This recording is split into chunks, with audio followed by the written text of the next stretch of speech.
মসজিদেরই পাশে আমায় কবর দিও ভাই, যেন গোরে হতে মুয়াজ্জিনের আযান শুনতে পাই। আমার গোরের পাশে দিয়ে ভাই নামাজিরা যাবে, পবিত্র সেই পায়ের ধ্বনি এ বান্দা শুনতে পাবে। গোরাজাব হতে গুনাহগার পাইবে রেহাই, মসজিদেরই পাশে আমায় কবর দিও ভাই। কত মানুষ নামাজি ভাই মসজিদাঙ্গিনাতে, আল্লাহর নামের জিকির করে লুকিয়ে গভীর রাতে। আমি তাদের সাথে ওই আল্লাহর নামে জপতে চাই, আল্লাহর নামে জপতে চাই। পড়েন সবাই, মসজিদেরই পাশে আমায় কবর দিও ভাই, যেন গোরে হতেও মুয়াজ্জিনের আযান শুনতে পাই। চিল্লায় পড়তে হবে আমিন। কি দরদ ছিল আমাদের জাতীয় কবি কাজী নজরুল ইসলামের, মসজিদের পাশে আল্লাহ তুমি আমার কবর দিও। আল্লাহ এই দোয়াটা কবুল করে নিয়েছে, ঠিক কিনা? ওনার কবরের পাশে মসজিদ আছে না নাই? আছে। এজন্য মসজিদের সাথে সম্পর্ক জুড়ে দেওয়া এটা ইমানদারের আলামত, আর মসজিদকে ঘৃণা করা এটা মুনাফিকের আলামত। এজন্য আমরা যেন আমাদের হৃদয়টাকে মসজিদের সাথে জুড়ে দেই, মসজিদের সাথে যেন সুসম্পর্ক থাকে। মসজিদ সবার, মসজিদ নিয়ে দলাদলি নাই। দলাদলি আছে অনেক জায়গায়, হানাফি মসজিদ, আহলে হাদিস মসজিদ এরকম আমরা দেখি বা শুনি, এটা ঠিক না। হানাফি মসজিদ বলে কোনো কথা নাই, আহলে হাদিস মসজিদ বলে কোনো কথা নাই। মসজিদ সবার। ছোট্ট খাট্ট বিষয় নিয়ে মসজিদে মারামারি, একজন হাত তোলে আরেকজন তোলে না, কিলাকিলি আছে না নাই? একজন বলে জোরে আমিন, আরেকজন আস্তে আমিন, মারামারি আছে না নাই? এগুলো কি মারামারি করার কোনো বিষয়? কথা বলেন। সালাতে ফরজ আছে, ওয়াজিব আছে, সুন্নাহ আছে। খেয়াল করে বুঝবেন, ফরজ যদি নষ্ট হয় সালাত ভঙ্গ হয়, you have to repeat your সালাত। ওয়াজিব নষ্ট হলে সালাত ভঙ্গ হয় না, নতুন করে পড়া লাগে না, সেজদায় সাহু দিলেই সালাত আদায় হয়ে যায়। আর সুন্নাহ নষ্ট হলে নামাজ নষ্টও হয় না, নতুন করে পড়াও লাগে না, সৌ সেজদাও লাগে না, নামাজ আদায় হয়ে যায় সুন্নাহ নষ্ট হলে। এই যে হাত তোলা না তোলা এটা সুন্নাহ, আমিন জোরে বলা না বলা এটা কি সুন্নাহ, যেটা কোনো কারণে কেউ না করলেও তার নামাজ কবুল করে নিবে কে? আর এই সব সুন্নত লয়ে আমগো দেশে গিলাগিলি, মৌলভীবাজারে মাশাআল্লাহ এগুলা নাই, এখানেও আছে। এগুলার অবসান ঘটুক, আমরা চাই কি চাই না? আর কত এই ছোটখাটো বিষয় নিয়ে আমরা এই বিভেদের প্রাচীর আর দেয়ালকে উঁচু করব আমাদের মাঝখানে? কবে আমরা ঐক্যের সিন্ডিকেট করব? কবে? আর কবে সাদা মনের মানুষ হব? কবে? আর কত? অনেক হয়েছে, আর না, এবার থামেন। বিভেদের প্রাচীরকে ভেঙে চুড়িয়ে দেন। ঐক্যের এমন সিন্ডিকেট করতে হবে যাতে কোনো অপশক্তি এই ঐক্যকে ভাঙতে না পারে, বানচাল করতে না পারে। চিল্লায় বলেন ঠিক কিনা? এজন্য মিউচুয়াল রেসপেক্টের দরকার, পারস্পরিক শ্রদ্ধাবোধ সব ক্ষেত্রে, রাজনীতিতে, সামাজিক অ্যাক্টিভিটিসে আমাদের আলেম ওলামাদের মধ্যে পারস্পরিক শ্রদ্ধাবোধের দরকার, মিউচুয়াল রেসপেক্ট। কেউ কাউরে রেসপেক্ট করে না, আমি যেটা বুঝছি এটাই সব, বাকি সব হারাম, এরকম বলে না অনেকে? এরকম যেন না করি। তাহলে মসজিদ সবার। মসজিদ, আল্লাহর হাবিব সাল্লাল্লাহু আলাইহি ওয়াসাল্লাম খ্রিস্টানদেরকে মসজিদে ঢুকতে দিয়েছেন, আর আমরা মুসলমান ভাইয়ের জন্য মসজিদে তালা ঝুলাই দেই, আছে না নাই? আল্লাহর হাবিব সাল্লাল্লাহু আলাইহি ওয়াসাল্লাম কোথাও গেলেই প্রথমে মসজিদ বানাতেন। কি বানাতেন? মসজিদ বানাতেন। মক্কা থেকে হিজরত করে মদিনায় আসলেন, কোবায় থাকলেন কয়েক সপ্তাহ। কোবা পল্লীতে তিনি মসজিদ বানালেন, মসজিদ কোবা। ওখানে প্রতি শনিবার কেউ যদি ওযু করে ওখানে যে 2 রাকাত নামাজ পড়ে, একটা কবুল উমরার সওয়াব আল্লাহ তাআলা তার আমলনামায় দিয়ে দেয়। মসজিদে কোবা বানালেন। তারপরে মদিনায় এসে মসজিদে নববী বানালেন আল্লাহর হাবিব সাল্লাল্লাহু আলাইহি ওয়াসাল্লাম, মসজিদে নববী। এটা ছিল আল্লাহ রাসূল সাল্লাল্লাহু আলাইহি ওয়াসাল্লামের বৈশিষ্ট্য, কোথাও গেলেই তিনি মসজিদ বানাতেন। মসজিদে নববী, হায় রে, এখন তো কত সুন্দর মসজিদ আমরা দেখি, আমরা যে সালাত পড়ি। আল্লাহর হাবিব সাল্লাল্লাহু আলাইহি সাল্লামের সময় মসজিদে নববী কি এরকম ছিল? কথা বলেন। ফ্লোর ছিল বালুর ফ্লোর। কিসের ফ্লোর? আমাদের মসজিদের ফ্লোর কিসের? টাইলস। আর আল্লাহ রাসূল সাল্লাল্লাহু আলাইহি ওয়াসাল্লামের মসজিদে নববীর ফ্লোর কিসের? কথা বলে না। তো আওয়াজ করে উত্তর দেন না কেন? কষ্ট হচ্ছে? দুপুরে খাইছেন না সবাই? কেন খান নাই কেন? রোজা রাখছিলেন? হ্যাঁ, ফজর বাদে আইছি। আচ্ছা ঠিক আছে, ঠিক আছে। আচ্ছা আচ্ছা, সাউন্ড নাই, কথা শোনা যায় না? তো এটা শুনলা কেমনে? জিজ্ঞেস করলাম কথা শোনা যায় না, কয় না। তো এটা শুনলা কি করে? মানে অল্প শোনা যায়, তাই তো? একটু পরে আমার বিদায় ঘন্টা বাজবে, আমি চলে যাব। এই তোমরা ডিস্টার্ব করতে করতে আমার সময় শেষ। তোমরা ডিস্টার্ব করলে তোমাদের লস। আমি আমার টাইমের 1 মিনিটে বেশি যেতে পারবো না, কারণ এখানে আসরের সালাতের আজান শুরু হয়ে যাবে, এরপরে কোনো কথা নেই। আর বক্তব্য লম্বা করা এটা বেদাত। এই বেদাতকে আমি সুন্নাতের মধ্যে আনতে চাচ্ছি। একটা সময়ে একেবারে কমায় নিয়ে আসবো। এত প্রোগ্রামও আমি করতে চাই না। আমি ঘোষণা দিয়েছি আগামী বছরে সারা বাংলাদেশে আমার প্রোগ্রাম হবে 50টা। কয়টা? 50টা। এরপরের বছর 30টা, এরপরের বছর 20টা। বিভাগীয় প্রোগ্রাম করলেই চলবে আমার। এক এক বিভাগে যে 2 দিন 3 দিন খালাস। এত দরকার নেই, এত লম্বা চূড়ার বক্তব্যের দরকার নেই। আধা ঘন্টা চুপ করে শুনেন, কয়েকটা মেসেজ ড্রপ করি, take it with you to your home, then practice and apply in the society.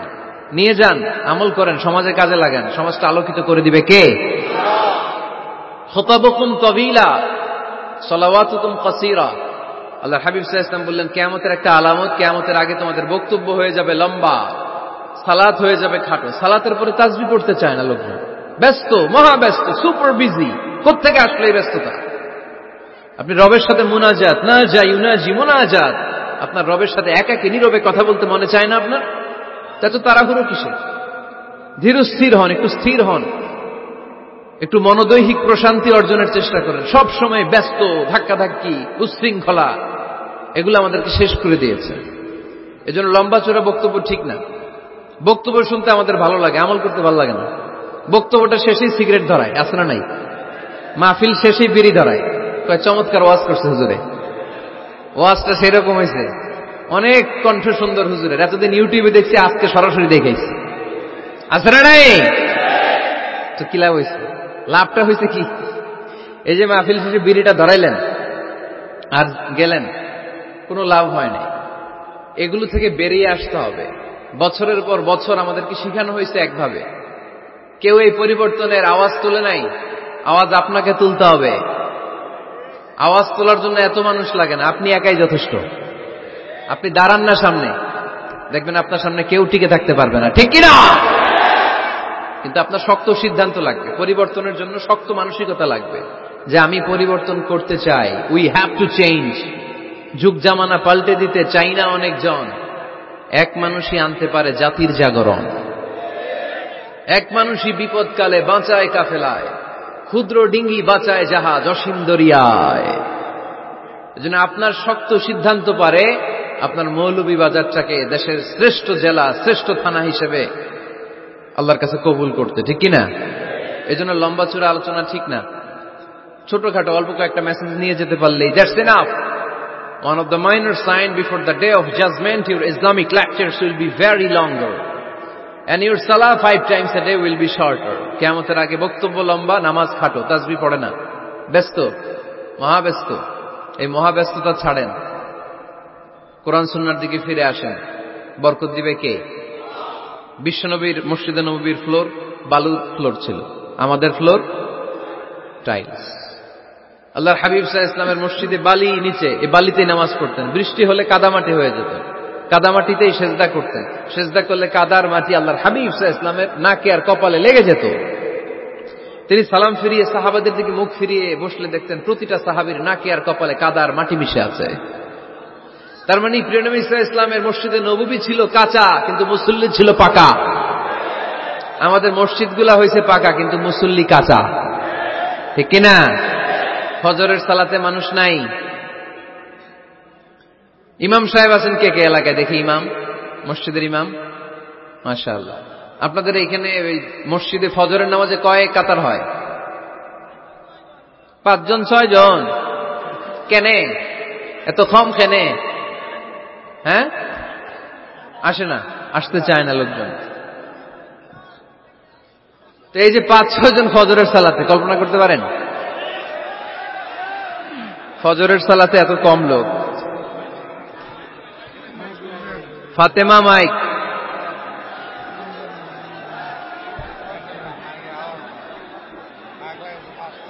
কি হইল মাইকের?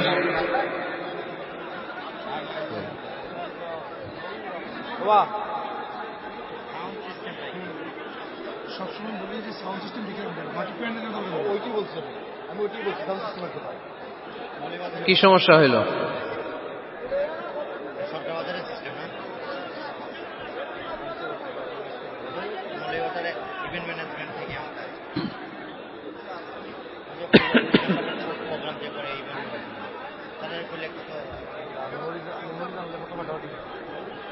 হয়েছে এবার?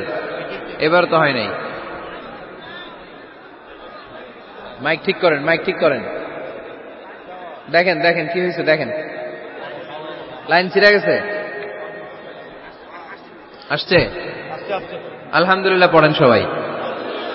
আরো জোরে পড়তে হবে আলহামদুলিল্লাহ। ফজরের জামাতে লোক যায় না, এটা একটা মহামারী।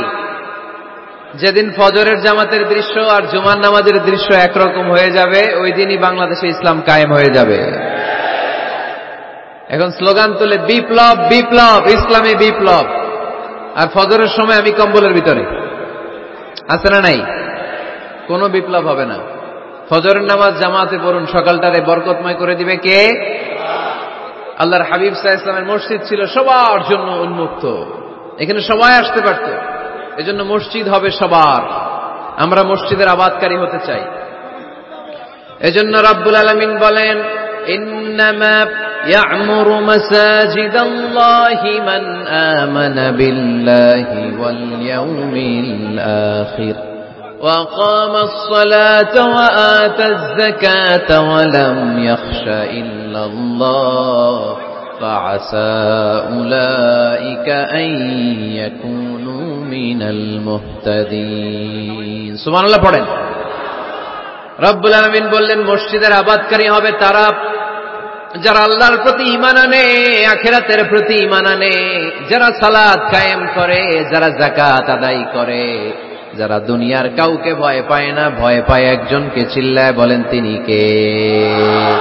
যাদের হৃদয়ে আছে আল্লাহর ভয়, তারা কবু পথ ভুলে যায় না। আল্লাহর প্রেম ছাড়া এই দুনিয়া কারো কাছে কোনো কিছু চায় না, ঠিক কিনা? তাহলে যারা মসজিদের আবাদকারী, এরা ভয় পায় একজনকে। চিল্লায় বলেন তিনি কে? মসজিদের আবাদকারীদের প্রথম গুণ, তারা আল্লাহয় বিশ্বাস করে, তারা আখিরাতে বিশ্বাস করে, তারা সালাত কায়েম করে, তারা যাকাত আদায় করে, তারা আল্লাহ ছাড়া পৃথিবীর কাউরে ভয় পায় না। আল্লাহ বলেন, ফাআসা উলাইকা আন ইয়াকুনু মিনাল মুহতাদিন। আশা করা যায় তারাই হলো হেদায়েতের রাস্তার উপরে আছে, ঠিক কি না? তারাই মসজিদের আবাদকারী, যারা মসজিদে যায়, সালাত আদায় করে। এখন মসজিদের আবাদকারী আপনি হতে চান, আপনি মসজিদে যান না, আপনি আবাদকারী হতে পারবেন? মসজিদের অনেক সভাপতি আছে, মসজিদে যায় না, আছে না নাই? মৌলভীবাজারে এই সমস্যা বোধহয় নাই। মসজিদের সেক্রেটারি মসজিদে যায় না, আছে না নাই? তাহলে হইল, এটা হইল, এটা মেনে নেওয়া যায়? এজন্য সভাপতি সাহেবরা, আপনি কষ্ট করে মসজিদ বানিয়েছেন, মসজিদে যাবেন। এই কথা বলেন কেন? এত দিকে বিশৃঙ্খলা হইলে কেমন হবে? বসেন আর অল্প কয়েক মিনিট। সভাপতি সাহেব আপনি মসজিদে যাবেন, সেক্রেটারি সাহেব আপনি মসজিদে যাবেন, তাহলে আপনি সঠিক মসজিদের আবাদকারী হবেন, ঠিক কিনা? আমরা মসজিদের আবাদকারী হতে চাই, ইনশাআল্লাহ পড়েন। উমরানুল মাসাজিদ, মসজিদের আবাদ কি করে করতে হয়? মসজিদ আবাদ করার 1 নম্বর মাধ্যম হচ্ছে মসজিদ নির্মাণ করা। কি করা? নির্মাণ করা। খেয়াল করবেন, আল্লাহর হাবিব সাল্লাল্লাহু আলাইহি ওয়াসাল্লাম বলেছেন, মান বানা মসজিদান মিন মালিহি ফিদ দুনিয়া বানাল্লাহু লাহু বাইতান ফিল জান্নাহ। যে ব্যক্তি নিজের পকেটের টাকা খরচ করে দুনিয়াতে মসজিদ বানায়, আল্লাহ তাআলা তার জন্য জান্নাতে ঘর বানায়। 60টা জিনিস মানুষ মরে যাওয়ার পরে তার কবরে পৌঁছতে থাকে। ইন্না মিম্মা ইয়ালহাকুল মুমিন মিন হাসানাতিহি বা'দা মাউতিহি, মানুষ মরে যাওয়ার পরেও যে 7টা জিনিস তার কবরে পৌঁছায় তার মধ্যে একটা হচ্ছে মসজিদান বানাহু, সে যে মসজিদ বানিয়ে গিয়েছে ওই মসজিদের সওয়াব। সুবহানাল্লাহ পড়েন। আপনি টাকা দিয়ে মসজিদ বানিয়ে দিলেন, ওই মসজিদে মুসল্লিরা নামাজ পড়ে, রোজাদাররা এসে ওখানে ইফতার খায়, তাহাজ্জুদ আদায়কারীরা তাহাজ্জুদ পড়ে, তাদের সওয়াবের কমতি হবে না, কিন্তু তাদের সওয়াবের একটা পার্সেন্টেজ সওয়াব যে ব্যক্তি মসজিদ বানালো তার আমলনামায় আল্লাহ ঢুকিয়ে দেয়। এজন্য বেশি বেশি মসজিদ বানাতে রাজি আছেন তো? তাহলে মসজিদ আবাদ করার প্রথম মাধ্যম হচ্ছে মসজিদ বানানো। 2 নম্বর মাধ্যম হচ্ছে মসজিদে যে জামাতে সালাত আদায় করা। জামাতে সালাতুল জামাআ তাফদুলু সালাতাল ফাযযি বি27 দারাজা। ঘরে নামাজ পড়লে একা একা পড়লে যেই সওয়াব, জামাতে পড়লে 27 গুণ বেশি সওয়াব। সুবহানাল্লাহ বলতে পারলেন না? হে নামাজি আমার ঘরে নামাজ পড়ো আজ, দিল মে তোমার চরণ তলে হৃদয় যায় নামাজ। হে নামাজি আমার ঘরে নামাজ পড়ো আজ, দিল মে তোমার চরণ তলে হৃদয় যায় নামাজ। পড়েন আল্লাহু আকবার। কি সুন্দর লিখেছেন কাজী নজরুল ইসলাম। মসজিদ কেমন যেন মসজিদ তার নিজের ভাষায় আল্লাহর কাছে কেঁদে কেঁদে ফরিয়াদ জানায়, আল্লাহ নামাজিরা আমার ঘরে আসে না, কি সুন্দর টাইলস, কি সুন্দর মুসল্লা, কি সুন্দর এয়ার কন্ডিশন, সব আছে কিন্তু মুসল্লি নাই, ঠিক কিনা? মসজিদগুলো আল্লাহর কাছে ফরিয়াদ জানায়। এজন্য আমরা যেন মসজিদমুখী হই। কি মুখী? আওয়াজ করে বলতে হবে, কি মুখী? মসজিদমুখী। তাহলে মসজিদ আবাদের 1 নম্বর পদ্ধতি মসজিদ বানানো। 2 নম্বর মসজিদে বেশি বেশি যে জামাতে সালাত আদায় করা। 3 নম্বরে মসজিদের সাথে সম্পর্ক জুড়ে দেওয়া, হৃদয়টা যেন সবসময় মসজিদের সাথে লেগে থাকে। আল্লাহর হাবিব সাল্লাল্লাহু আলাইহি ওয়াসাল্লাম বললেন, সাবআতুন ইউযিল্লুহুমুল্লাহু ফি যিল্লিহি ইয়াওমা লা যিল্লা ইল্লা যিল্লু। 7 শ্রেণীর ব্যক্তিকে আল্লাহ তাআলা কিয়ামতের দিন আরশের নিচে ছায়া দিবে, যেদিন আল্লাহর আরশের ছায়া ছাড়া কোনো ছায়া পৃথিবীতে থাকবে না। সেই দিনটা কি এই দিনের মতো? কিয়ামতের দিনটা আজকের এই দিনের মতো হবে? 50,000 বছর হবে। এটা লেন্থ, এটা ডিউরেশন। কাআন সাফসাফা লা তারা ফিহা ইওয়াজা ওয়ালা আমতা, লেভেল প্লেইং ফিল্ড, তামার জমিন। একটু কল্পনা করেন তো ওই দিনটা কত ভয়ঙ্কর। বাবা ছেলেরে চিনবে না ওই দিন, ছেলে বাবারে চিনবে না, স্ত্রী স্বামীকে চিনবে না, স্বামী স্ত্রীকে চিনবে না, পীর সাহেব মুরিদ চিনবে না, মুরিদ পীর সাহেবকে চিনবে না, নেতা কর্মীকে চিনবে না, কর্মী নেতাকে চিনবে না। হায় হায়, ইয়া নাফসি ইয়া নাফসি বলে কাঁদবে। সূর্যটা মাথার কাছে চলে আসবে, সূর্যের তাপে মাথার মগজগুলো গলে গলে নাকের ছিদ্র আর কানের ছিদ্র দিয়ে টপ টপ করে বেয়ে বেয়ে পড়বে। তৃষ্ণায় মানুষগুলো পাগল পাড়া, জিহ্বাটা বের হয়ে নাভি পর্যন্ত ঝুলতে থাকবে। সেদিন সবাই পাগলের মতো ছুটতে থাকবে, কোনো ছায়া নাই আল্লাহর আরশের ছায়া ছাড়া। আল্লাহর হাবিব বললেন 7 শ্রেণীর ব্যক্তিকে আল্লাহ তাআলা আরশের নিচে ছায়া দিবেন। এর মধ্যে 1 শ্রেণীর ব্যক্তি রাজুলুন কলবুহু মুআল্লাকুন বিল মাসাজিদ, ওই ব্যক্তি যার হৃদয়টা সবসময় আল্লাহর মসজিদের সাথে লেগে থাকে। মসজিদের সাথে যার হৃদয় লেগে থাকে তাকে আরশের নিচে ছায়া দিবে কে? এজন্য মসজিদের সাথে যেন আমাদের হৃদয়গুলো লেগে থাকে। অনেকেই দেখবেন এত ভালো নামাজে, জোহর পরে টেনশন করে আসরটা কই পড়বো, আসর পরে চিন্তা করে মাগরিবের সময় আমি কোথায় থাকবো, মাগরিবের সময় টেনশন, ইস এশাটা হয়ে গেলেই তো শেষ। এরকম লোক আছে না নাই? এদেরকে সেই কঠিন ভয়াবহ দিনে আরশের নিচে ছায়া দিবে কে? তারপরে মসজিদ আমাদের 4 নম্বর পদ্ধতি মসজিদকে পরিচ্ছন্ন রাখা, মসজিদকে ঝাড়ু দেয়া। মসজিদকে যারা পরিষ্কার করে তাদের হৃদয়ের যন্ত্রণা দূর করে দেয় কে? সাইয়েদনা ইব্রাহিম আলাইহিস সালাম এবং ইসমাঈল আলাইহিস সালামকে আল্লাহ তাআলা আদেশ করেছেন, তাহহিরা বাইতিয়া লিত-তাইফিনা ওয়াল আকিফিনা ওয়ার রুকআইস সুজুদ। হে ইব্রাহিম ইসমাঈল, বাপ বেটা দুইজন মিলে মসজিদ ঝাড়ু দাও। কি ঝাড়ু দাও? মসজিদেরি ঝাড়ু বড়দার ও কামারে হাত শোনো আমারে মুনাজাত। পড়েন, শোনো শোনো ইয়া ইলাহি আমারে মুনাজাত, শোনো আমারে মুনাজাত। পড়েন আমিন। মসজিদ ঝাড়ু দেওয়া মসজিদ আবাদের অন্তর্ভুক্ত। আপনারা কেউ কোনোদিন মসজিদ ঝাড়ু দিয়েছেন নাকি? কে কে দিয়েছেন দেখি? সবাই মসজিদের খাদেম? মাশাআল্লাহ। আমিও দিছি মসজিদ ঝাড়ু, অনেক দিছি। মাশাআল্লাহ, আল্লাহ তুমি কবুল করো। যাদের হৃদয়ে বড় জ্বালা, ফ্যামিলিতে সুখ নাই, শান্তি নাই, তারা হৃদয়ে প্রশান্তি আনতে চাইলে এতিমখানায় যাবেন, এতিমের মাথায় হাত বুলিয়ে দিবেন, এতিমের মুখে খাবার তুলে দিবেন। আপনার হৃদয়টারে নরম করে দিবে কে? আল্লাহর ঘর মসজিদে যাবেন, নিজ হাতে মসজিদটারে একটু পরিষ্কার করে দিবেন, আপনার জীবনটারে উজালা করে দিবে কে? তাহলে এগুলো করার মাধ্যমে আমরা মসজিদের আবাদ করতে চাই। আমরা মসজিদের আবাদকারী হতে চাই কি চাই না? আল্লাহর ঘর মসজিদ আবাদ করার মতো শ্রেষ্ঠ কাজ পৃথিবীতে হতে পারে না। এই মসজিদের কিছু আদব আছে, আল্লাহ রাসূল সাল্লাল্লাহু আলাইহি ওয়াসাল্লাম বলেছেন এই আদবগুলো মেনটেন করে যেন আল্লাহর ঘর মসজিদের সাথে আমরা ব্যবহার করি। মসজিদের 1 নম্বর আদব হচ্ছে মসজিদে ওযুর সাথে প্রবেশ করা। কিসের সাথে? ওযু করে পরিচ্ছন্ন হয়ে মসজিদে প্রবেশ করা। এজন্য অপবিত্র অবস্থায় গোসল ফরজ, এরকম অবস্থায় মসজিদে ঢোকা যাবে? কথা বলেন, ঢোকা যায়? যেই নারীদের মাসিক চলতেছে, মেনস্ট্রুয়েশনাল পিরিয়ড চলতেছে, ওই নারীদের পক্ষে মসজিদে ঢোকা জায়েজ আছে? নাই। তাহলে এটা হলো 1 নম্বর আদব। মসজিদে ঢোকার সময় কি করে ঢুকবো? ওযু করে। আওয়াজ করে বলেন, কি করে ঢুকবো? ওযু করে। 2 নম্বর আদব হচ্ছে মসজিদে যাওয়ার সময় সবচেয়ে ভালো জামাটা পরে যাব, সবচেয়ে ভালো পাঞ্জাবিটা পরে যাব। জানতো আপনারা? না সবচেয়ে সিরাটা পরে যান?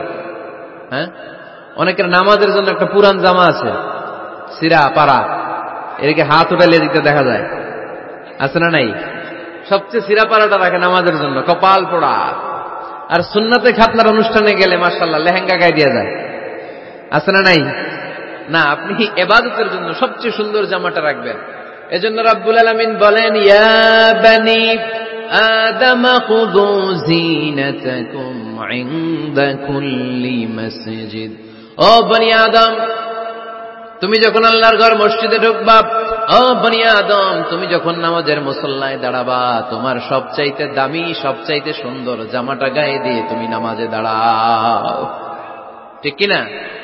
তাহলে এখন মসজিদে যাওয়ার সময় কি গায়ে দিয়ে যাবেন বলেন? খিতা করবাই? হ্যাঁ, মাশাআল্লাহ। হ্যাঁ, সবচেয়ে ভালো কাপড়টা আয়রন করে পারফিউম মেখে তারপরে আমরা যাব। রাজি আছেন তো? 3 নম্বর আদব হচ্ছে মসজিদে ঢোকার সময় বাম পা দিয়ে ঢুকতে হয়।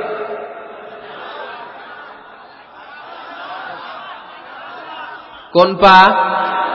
আরো জোরে।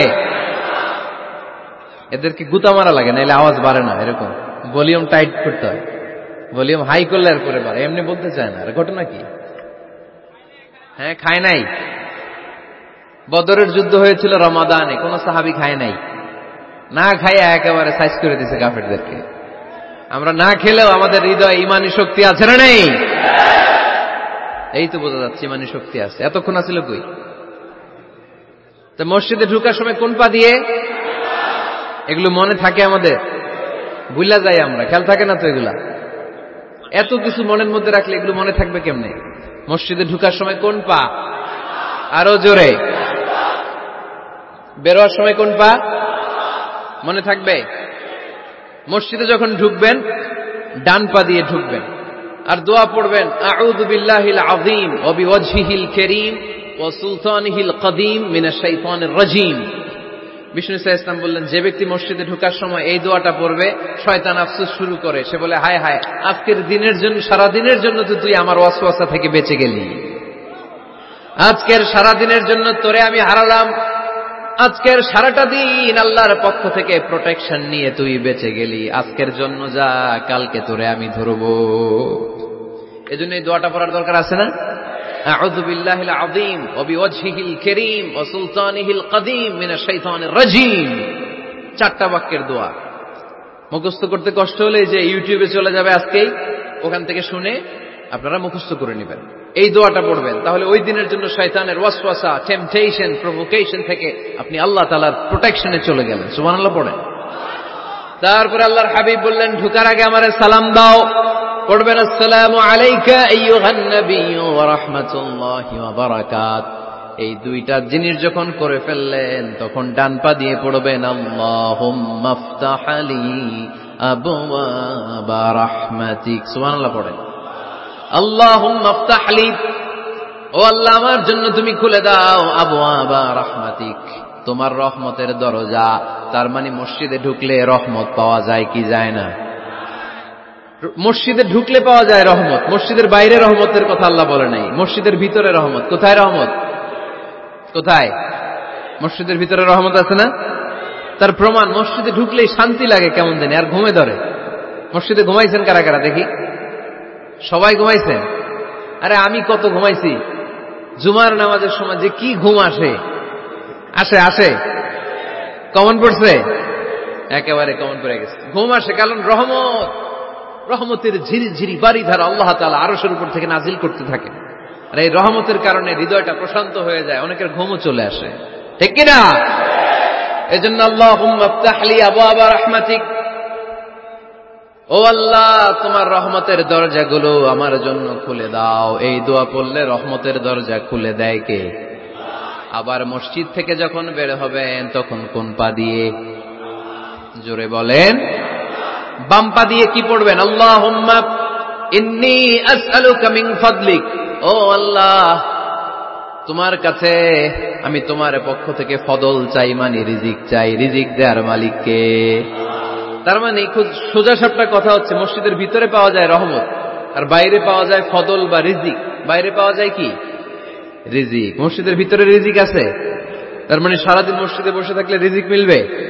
নামাজের সময় নামাজ পড়তে হবে, কাজের সময় কাজ করতে হবে। এটাই হচ্ছে ইসলামের বিধান। নামাজের সময় নামাজ, কাজের সময়।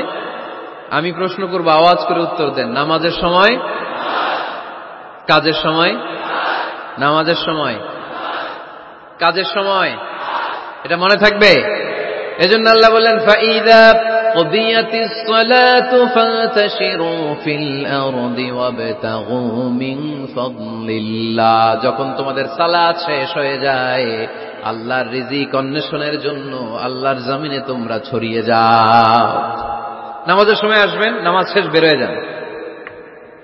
ফান্তাশিরু ফিল আরদ, জমিনে ছড়িয়ে পড়ো।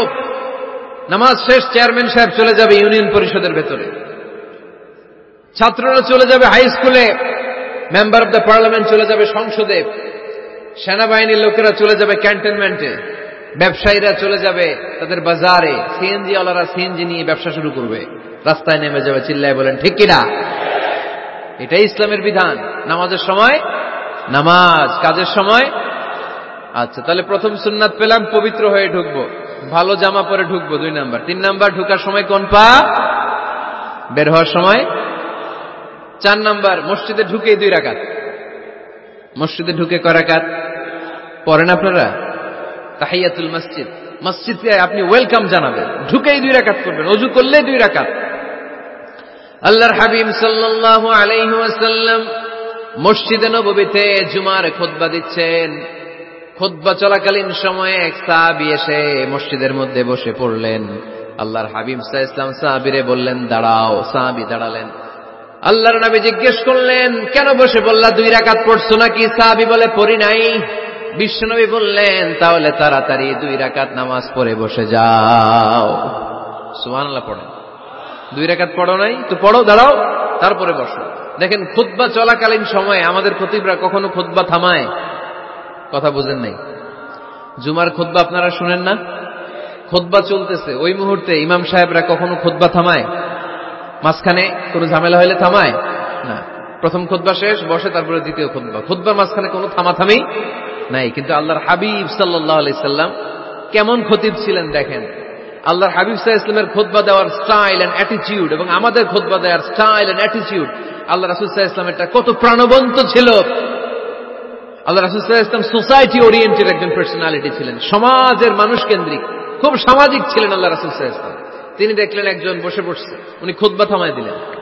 জুমার খুতবা থামায় বললেন এই নামাজ পড়ছো না, পড়ো 2 রাকাত পড়ো। আবার খুতবা শুরু করলেন। সুবহানাল্লাহ পড়বেন না? একবার তিনি খুতবা দিচ্ছেন, দেখলেন আল্লাহ রাসূল সাল্লাল্লাহু আলাইহি ওয়াসাল্লামের 2 জন নাতি হাসান আর হুসাইন রাদিয়াল্লাহু তাআলা আনহুমা, ছোট্ট মানুষ, কাতারের ভিতরে ঢুকে কোন সাহাবী টুপি টান দেয়, কারো পাগড়ি ধরে টান দেয়, একজন এদিকে দৌড় দেয়, আরেকজন ওদিকে দৌড় দেয়, মসজিদে একটা ডিস্টার্ব হচ্ছে। আল্লাহর হাবিব সাল্লাল্লাহু আলাইহি ওয়াসাল্লাম খুতবা থামিয়ে দিলেন, মিম্বার থেকে নেমে আসলেন, দুই নাতিকে দুই হাতে ধরলেন, ধরে আস্তে করে জান্নাতের এই দুই সর্দারকে নিয়ে মিম্বারের উপরে দাঁড়ালেন। এই হাতে এই নাতি, ওই হাতে আরেক নাতি। এরপর দাঁড়িয়ে দাঁড়িয়ে তিনি বাকি খুতবা দিলেন। পড়েন সুবহানাল্লাহ। কত প্রাণবন্ত খুতবা। উনিও খুতবা দিতেন, আমরাও খুতবা দেই। আল্লাহর হাবিব সাল্লাল্লাহু আলাইহি ওয়াসাল্লাম খুতবা দিচ্ছেন, এক সাহাবী এসে বলল, ইয়া রাসূলুল্লাহ, মদিনায় দুর্ভিক্ষ, বৃষ্টি নাই, আপনি বৃষ্টির দোয়া করেন। রাসূল সাল্লাল্লাহু আলাইহি ওয়াসাল্লাম খুতবা থামায় দিলেন, থামায় দিয়ে দোয়া শুরু করলেন, আল্লাহুম্মা আসকিনা গাইসান মুগীসান মারিআন মুরিআন নাফিআন গায়রা দার আজিলান গায়রা আজিল। আল্লাহ, উপকারে বৃষ্টি দেন, যে বৃষ্টিতে আমাদের ফসল জন্মাবে, সবুজ ঘাস লতা পাতা জন্মাবে, আমাদের গবাদি পশুর রিজিক বাড়বে, এরকম উপকারে বৃষ্টি আমাদেরকে দিয়ে মদিনাটারে ধন্য করে দেন। বৃষ্টি শুরু হলো, জুমাবার বৃষ্টি, শনি রবি সোম মঙ্গল বুধ বৃহস্পতি শুক্র, টানা 7 দিন বৃষ্টি। এবার বৃষ্টির চোটে মদিনায় বন্যা হয়ে গেছে। এতদিনে দুর্ভিক্ষ, এতদিনে কি? এখন বৃষ্টির বরকতে দোয়া করছে, বৃষ্টিতে এবার বন্যা। যেই সাহাবী বৃষ্টির জন্য দোয়া করতে বলেছিলেন, পরের জুমাবারের খুতবার সময় এসে ওই সাহাবী বলেন, ইয়া রাসূলুল্লাহ, আবার খুতবার মাঝখানে, ইয়া রাসূলুল্লাহ, আর বৃষ্টির দরকার নেই, আর দরকার নেই, এবার বৃষ্টি বন্ধের দোয়া করেন। আল্লাহর হাবিব সাল্লাল্লাহু আলাইহি ওয়াসাল্লাম খুতবা থামিয়ে আবার বন্ধের দোয়া, আল্লাহুম্মা হাওয়ালাইনা ওয়ালা আলাইনা, হে আল্লাহ আমাদের চারিদিকে দেন, মদিনাতে আর বৃষ্টির দরকার নেই। চিল্লায় পড়েন সুবহানাল্লাহ। এজন্য খতিব হবে এরকম প্রাণবন্ত খতিব। সমাজে কি চলে, কি ক্রাইসিস, কি সংকট, ইয়াংরা কোন সমস্যায় ভোগে, আমাদের রাজনৈতিক অঙ্গনে কি সমস্যা, আমাদের অর্থনৈতিক অঙ্গনে কি সমস্যা, আমাদের সামাজিক অঙ্গনে কি সমস্যা, আমাদের পরিবারগুলোর ভেতরে কি ঝামেলা, প্রত্যেকটা কথা মসজিদের মিম্বার থেকে আসার দরকার আছে না নাই?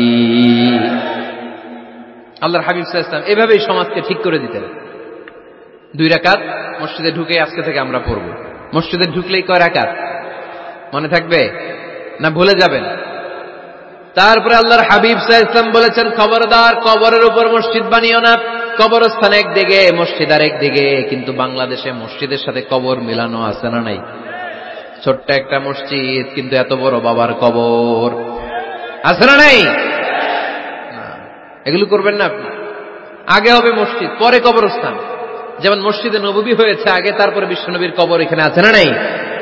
মসজিদে নববী প্রতিষ্ঠিত হয়েছে আগে, পরে বাকি কবরস্থান আছে না নাই? কিন্তু কোন আল্লাহর ওলির কবরস্থানের উপরে যদি মসজিদ বানান, তার উপর লানাত দিয়েছে কে?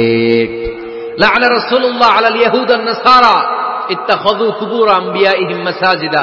আল্লাহর রাসূলের লানত ইহুদি নাসারাদের উপর, কারণ ইহুদি আর নাসারাদের একটা খাসলাত, একটা বৈশিষ্ট্য ছিল, তারা তাদের নবীদের কবরের উপরে মসজিদ বানায় ফেলত। এটা করা যাবে? এজন্য এলাকায় এলাকায় এই ঝামেলা, কবর আর মসজিদ হবে আলাদা। আবার মসজিদের কেবলার দিকে যেন কবরস্থান না হয়, তাহলে শিরক হওয়ার সম্ভাবনা আছে না নাই? খুব সাবধান, আল্লাহ সব মাফ করে কিন্তু শিরক মাফ করে না, ঠিক কিনা? শিরক হচ্ছে মহাপাপ, সব পাপের বাপ। এজন্য আমরা সব করলেও শিরকের গুনাহ মুসলমান কখনো করতে পারে। এরপর আল্লাহর হাবিব বললেন, মসজিদকে পরিষ্কার পরিচ্ছন্ন রাখো, এটাও মসজিদের আদাব। মসজিদে আতর লাগিয়ে দেন, বাখুর জ্বালিয়ে দেন। আপনাদের এই এলাকার মধ্যে তো বাখুরের অভাব নাই, আগরের অভাব নাই, ঠিক কিনা? গতকাল প্রোগ্রাম ছিল কই? সুজানগর, আগরের রাজধানী। আগর চিনেননি আপনারা? হ্যাঁ, এই যে দেহনেল উদ পারফিউম, আপনাদের এই যে মাহতাব সাহেবের আল হারামাইন, এরপরে যে আজমল কোম্পানি, এও আপনাদের এই মৌলভীবাজার এলাকার। এরকম অনেক কোম্পানি আছে দুবাই ভিত্তিক, গোটা বিশ্বে ওনারা ব্র্যান্ডিং করেছে। এগুলোর র ম্যাটেরিয়াল, কাঁচামাল যায় হচ্ছে আপনাদের মৌলভীবাজার থেকে। ছেলের বউ শাশুড়ির ওয়াজ গতকাল করছে, শুনে নিন। শাশুড়ি আর বৌমার কিলাকিলি, গতকালের ওয়াজের বিষয় ছিল কি? শাশুড়ি বৌমার কিলাকিলি কি করে থামাবেন, শুনে নিন। আচ্ছা ঠিক আছে, মুফতি সাহেবদের কাছ থেকে জেনে নেবেন এই প্রশ্ন। আমি উত্তর দিলে আবার কিলাকিলি লেগে যাবে বাংলাদেশে। কিলাকিলির দরকার নাই। সম্মানিত ভাইয়েরা, মসজিদ পরিষ্কার পরিচ্ছন্ন রাখবেন, এই বাখুর জ্বালাবেন, দেহনেল উদ, এই পারফিউম গুলো ছড়িয়ে দিবেন। মসজিদের মধ্যে অনেক মসজিদে দুর্গন্ধ আছে না নাই? এই কার্পেটের মধ্যে ময়লা, পরিষ্কার করেন। আল্লাহর হাবিব সাল্লাল্লাহু আলাইহি ওয়াসাল্লাম বলেছেন, খবরদার। আম্মা জান আয়েশা বর্ণনা করেন, আমার রাসূলুল্লাহ সাল্লাল্লাহু আলাইহি ওয়াসাল্লাম বিবিনাইল মসজিদ ফিদ দুয়ার ওয়া আন তুতাইয়াবা ওয়া তুরাদ্দাফ। আমরা যেন এলাকা এলাকায় মসজিদ বানাই, মসজিদগুলোকে যেন পারফিউম দিয়ে, আতর দিয়ে সুগন্ধময় করে দেয়, বিশ্বনবী আদেশ করেছেন। সুবহানাল্লাহ পড়ে। এজন্য কোনো অপরিচ্ছন্ন মসজিদ থাকতে পারবে না। মসজিদের পাশ দিয়ে গেলে আতরের ঘ্রাণে আমোদ হয়ে লোকজন যেন বুঝতে পারে এটা আল্লাহর ঘর, মসজিদ। চিল্লায় বলেন ঠিক কিনা? এরপরে আল্লাহর হাবিব সাল্লাল্লাহু আলাইহি ওয়াসাল্লাম বলেছেন, মসজিদের আর একটা আদব হলো মসজিদকে অতিমাত্রায় ডিজাইন না করা। বেশি ডিজাইন করা যাবে না। এমন ডিজাইন করা যাবে না যেটা মসজিদ বোঝাই যায় না। এত লাইটিং ফাইটিং করে, এটা কি মসজিদ না কমিউনিটি সেন্টার বোঝাই যায় না। আছে না নাই? আছে। এরকম যেন আমরা না করি সম্মানিত ভাইয়েরা। বিশেষ করে মসজিদের সামনের দেয়ালে। কোন দেয়ালে? সামনের দেয়ালটা, কেবলার দিকে যেই দেয়াল, এই দেয়ালটা হতে হবে ফ্রেশ, যাতে করে মানুষের দৃষ্টি আকর্ষণ না করে। প্রায় মসজিদের দেয়ালের মাঝখানে দেখবেন আপনি ক্যালেন্ডার ঝুলায় রাখে। আছে না নাই? মৌলভীবাজারের কি অবস্থা? খিতা খবর আছে? তো এই যে ক্যালেন্ডার ঝুলায় রাখে, ওইখানে দেখবেন বিভিন্ন মসজিদের ছবি, এতিমখানার ছবি, মানুষের ছবি। তো মানুষ নামাজও পড়ে, আবার ওগুলোও তাকায়। আছে না নাই? প্রথম কাতারে পরে ওইখানে কি লেখা, এগুলো পরে তার ডিস্টার্ব হচ্ছে না? এই মুসল্লির দৃষ্টি যাতে অন্যদিকে না যায়, এটা খেয়াল রাখতে হবে। যদি পারা যায় মসজিদের সামনে কোনো ঘড়ি টড়ি চলবে না। ঘড়ি মসজিদের পেছনের দেয়ালে, সময়সূচি পেছনের দেয়ালে, সব পেছনে। সময় কয়টা বাজে ওটা ইমাম দেখলেই চলবে, ইমাম এভাবে দেখে নিবে, আপনারাও দেখে নিবেন। কিন্তু সামনের দেয়ালটা যত সিম্পল করা যায়। আল্লাহর হাবিব সাল্লাল্লাহু আলাইহি ওয়াসাল্লাম নামাজ পড়া অবস্থায় সামনে এমন কিছু রাখতেন না যেটার দ্বারা আল্লাহর হাবিব সাল্লাল্লাহু আলাইহি ওয়াসাল্লামের সালাতে মনোযোগ অন্যদিকে চলে যায়। আমরা যখন সালাত পড়ি, যদি অন্যদিকে তাকাই, ফেরেশতার মাধ্যমে আল্লাহ একটা ডাক দেয়, বলে আকবিল, এই বান্দা ফিরে আয়, তোর নজর থাকা দরকার সিজদার জায়গায়, ফিরে আয়। আপনি আবার যখন অন্যদিকে তাকান, আল্লাহ বলে ফিরে আয়, সিজদার দিকে তাকা। আপনি আবার যখন ঘড়ির দিকে তাকান, আল্লাহ বলে আকবিল, ফিরে আয়, সিজদার দিকে তাকা। আপনি যখন আবার অন্যদিকে তাকান, তখন আল্লাহ বলে লা হাজাতা লি ইলা সালাতিক, তোর এই নামাজের দরকার আমার নাই। নাউজুবিল্লাহ পড়বেন না? তোর এই নামাজের দরকার আমার নাই। অজু করে কষ্ট করে যাকে খুশি করার জন্য আপনি সালাতে দাঁড়ালেন, উনি যদি বলে এই নামাজের দরকার নেই, তো কার জন্য নামাজ পড়লেন আপনি? কথা কি বুঝতে পেরেছেন? এই জন্য এলাকার গণ্যমান্য ব্যক্তিবর্গ আছে, আমাদের চেয়ারম্যান সাহেব আছে, আরো অন্যান্য বিজনেস ম্যাগনেটরা আছে। আপনারা মসজিদ যখন নির্মাণ করবেন, সামনের দেয়ালটা যত সাদামাটা হতে পারে ততই ভালো। এমনকি জায়নামাজের মধ্যে এখন কাবা ঘরের ছবি আছে না নাই? আছে না? কি মুসলমান আমরা! নিজের কাবারে নিজে লাথি মারি নামাজের আগে, মনের অজান্তে নিজের কাবাকে নিজে লাথি মারছি। এরকম জায়নামাজ ব্যবহার করা নিষেধ। চিল্লায় বলেন ঠিক কিনা? সাদা ফ্রেশ জায়নামাজ বাজারজাত করেন। আপনাদের সিদ্ধান্তই ওনাদের ব্যবসা বয়কট হয়ে যাবে। আপনারা যদি এখন থেকে মসজিদের মিনারা আর কাবা ঘরের যে প্রতিকৃতি বা ছবি, এরকম ছবি সম্বলিত জায়নামাজ কিনা বন্ধ করে দেন, এদের মার্কেট থাকবে? কথা বলেন। কালকে থেকে আমরা জায়নামাজ কেনার সময় ফ্রেশ জায়নামাজ কিনবো। কোন মসজিদ, কোন মিনার, আমাদের কাবা ঘরের ছবি সম্বলিত কোন জায়নামাজ কিনা যাবে? আওয়াজ করে বলেন, যাবে? যাবে না। এগুলো হচ্ছে মসজিদের আদাব। এগুলো রক্ষা করে মসজিদে ঢোকার দরকার আছে না নাই? পৃথিবীতে 3টা মসজিদ সবচাইতে শ্রেষ্ঠ মসজিদ। কয়টা? আওয়াজ করে বলেন না। 1 নাম্বার মসজিদুল হারাম, ফাওয়াল্লু উজুহাকুম শাতরা। যেখানেই তোমরা নামাজ পড়ো না কেন, মসজিদের হারামের দিকে হয়ে নামাজ পড়ো। কেবলা কোন দিকে আজকে? এদিকে, এইদিকে কেবলা। আমি যদি এদিকে হয়ে পড়ি, নামাজ হবে না? হবে না কেন? কারণ কেবলামুখী হয়ে নামাজ পড়া ফরজ। চিল্লায় বলেন ঠিক কিনা? মসজিদুল হারাম পৃথিবীর প্রথম মসজিদ। ওখানে একটা ঘর আছে, ঘরটার নাম হলো কাবা। ইন্না আউওয়ালা বাইতিন উদিআ লিন-নাসি লাল্লাযী বিবাক্কাতা মুবারাকা। এই পৃথিবীর প্রথম ঘর, যেই ঘরটা স্থাপিত হয়েছে বাক্কা শহরে। বাক্কা মক্কার আগের নাম, এখন শহরের নাম মক্কা। আগে নাম ছিল কি? সবাই বলেন, কি নাম ছিল? বাক্কা। এটা পৃথিবীর আদি ঘর। সব নবীদের পরশধন্য পদধূলিতে এই জায়গাটা বরকতময় হয়েছে। এটা এমন ঘর, যেই ঘরের চারদিকে 1 রাকাত নামাজ পড়লে 1 লক্ষ রাকাতের সওয়াব পাওয়া যায়। হজ উমরা করেছেন কে কে দেখি?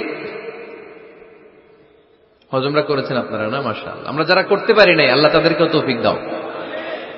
আমরা যেন এই কাবা ঘরে যে প্রাণ ভরে সালাত আদায় করতে পারি, আল্লাহ তৌফিক দান করো। আমরা যেন মসজিদে নববীতে যে প্রাণ ভরে সালাত করতে পারি, তৌফিক দান করো। আল্লাহর হাবিব সাল্লাল্লাহু আলাইহি ওয়াসাল্লামের কবরের সামনে দাঁড়িয়ে যেন আমরা প্রাণ খুলে, মন প্রাণ উজাড় করে বিশ্বনবী সাল্লাল্লাহু আলাইহি ওয়াসাল্লামকে সালাম দিতে পারি, আল্লাহ তৌফিক দান করো। এই কাবা ঘরকে কেন্দ্র করে প্রতিদিন 100টা রহমত নাজিল হয়। আওয়াজ করে বলেন কয়টা? আল্লাহর হাবিব বললেন প্রতিদিন প্রতিনিয়ত 100টা রহমত নাজিল হতেই থাকে। 60টা রহমত তাদের উপর নাজিল হয় যারা কাবা ঘরের চারদিকে তাওয়াফ করে। 40 লিল মুসাল্লিন, বাকি 40টা নাজিল হয় যারা কাবা ঘরের পাশে নামাজ পড়ে। ওয়া 20 লিন নাযিরিনা ইলাল কাবা, বাকি 20টা রহমত প্রতিনিয়ত নাজিল হয় যারা তাওয়াফ করে না, সালাত আদায় করে না, শুধু কাবার গিলাফের দিকে তাকিয়ে থাকে। কাবার দিকে তাকায় থাকলেই সওয়াব। সুবহানাল্লাহ পড়েন। এক রাকাতে কয় লক্ষ রাকাতের সওয়াব। এজন্য আল্লাহর হাবিব সাল্লাল্লাহু আলাইহি ওয়াসাল্লাম বলেছেন, লা তুশাদ্দুর রিহাল ইল্লা ইলা সালাসাতি মাসাজিদা, স্পেশাল ভার্চু এন্ড রিওয়ার্ড, বিশেষ সওয়াবের নিয়তে পৃথিবীর এই 3টা জায়গা ছাড়া কোথাও নিয়ত করে ভ্রমণ করা জায়েজ নাই। এক হচ্ছে মসজিদুল হারাম, 2 হচ্ছে মসজিদ নববী, 3 হচ্ছে মসজিদুল আকসা। এই 3টা মসজিদ ছাড়া পৃথিবীর কোন মসজিদে নিয়ত করে সফর করা যাবে না, বিশেষ নিয়তে সফর করা যাবে না। যে আমি যদি এই মৌলভীবাজারের জামে মসজিদে যাই বেশি সওয়াব পাওয়া যাবে, এই নিয়তে সফর করা যাবে না। বেশি সওয়াব শুধু এই 3 মসজিদে। মসজিদুল হারামে 1 রাকাতে কত রাকাতের সওয়াব? কথা কয় না, বুঝে নাই বোধহয়, কয় লক্ষ। আর মসজিদে নববীতে 1 রাকাতে 1000 রাকাতের সওয়াব।